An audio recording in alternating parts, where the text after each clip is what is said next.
নমস্কাৰ সকলোকে আকৌ এটা নতুন ভিডিঅ'ৰ সৈতে আৰু আজি মই বনাবলৈ লৈছোঁ এয়া ৰঙালাও আগ আৰু এইফালে লৈছোঁ এয়া কঁঠালৰ গুটি আৰু এয়া আজি মই এখন ভাজি বনাম। এতিয়া মই ৰঙালাও আগখিনি গুচাই ল'ম ভালকৈ, চুচবিলাক এনেদৰে চুচখিনি গুচাই ল'ম।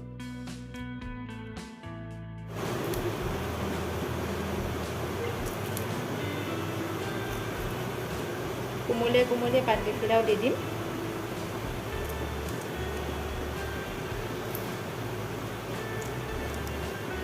ইফালে মোৰ গোটেই ৰঙালাও আগখিনি গুচাই হৈ গ'ল আৰু মই এতিয়া অলপমান পানী দি এচামুচ নিমখ দি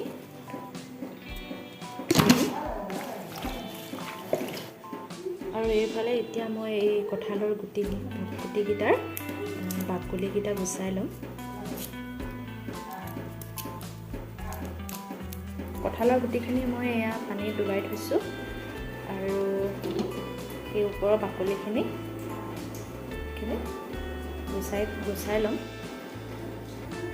ইফালে মই ৰঙালাও আগখিনি নিমখত তিয়াই থৈছিলোঁ আৰু তিয়াই থোৱাৰ পিছত 4-5 বাৰমান পানী লৈ ভালকৈ ধুই ল'লোঁ আৰু এতিয়া মই শাকখিনি অকণমান মিহিকৈ কাটি ল'ম।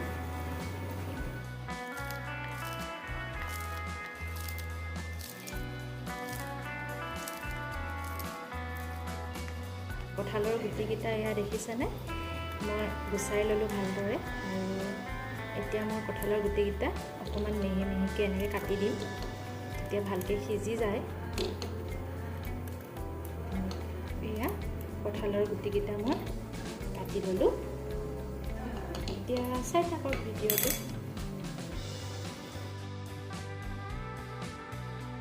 নহৰুকেইটা অকণমান থেতেলিয়াই লৈছোঁ। ইফালে এয়া কেৰাহীখন গৰম হৈ গ'ল আৰু এতিয়া মই এয়া দিছোঁ তেল।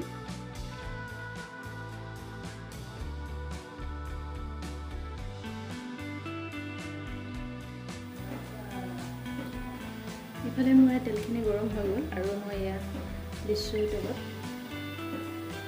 এটা শুকান জলকীয়া,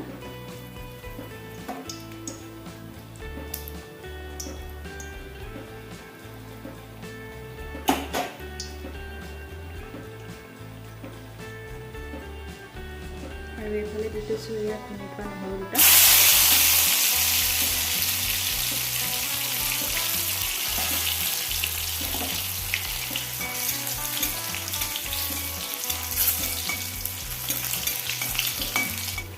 লগতে জোল অনুসৰি নিমখ দি দিছোঁ আৰু এতিয়া মই দি দিম কাটি থোৱা শাকখিনি,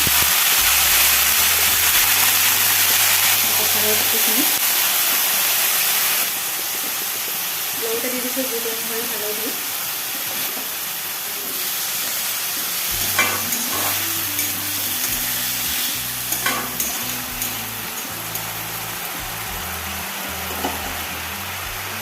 আৰু এতিয়া মই শাকখিনি অকণমান ঢাক মাৰি দিম, কঁঠালৰ গুটিকেইটা যিহেতু সিজিব লাগিব।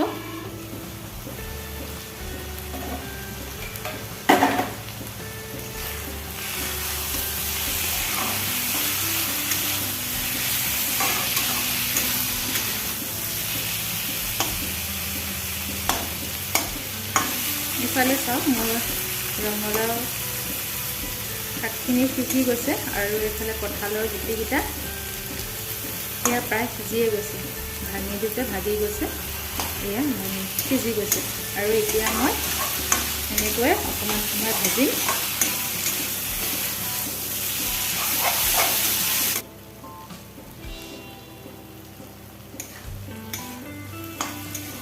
ইফালে মোৰ ৰঙালাও আৰু কঁঠালৰ গুটিৰ ভাজি ৰেডি হৈ গ'ল।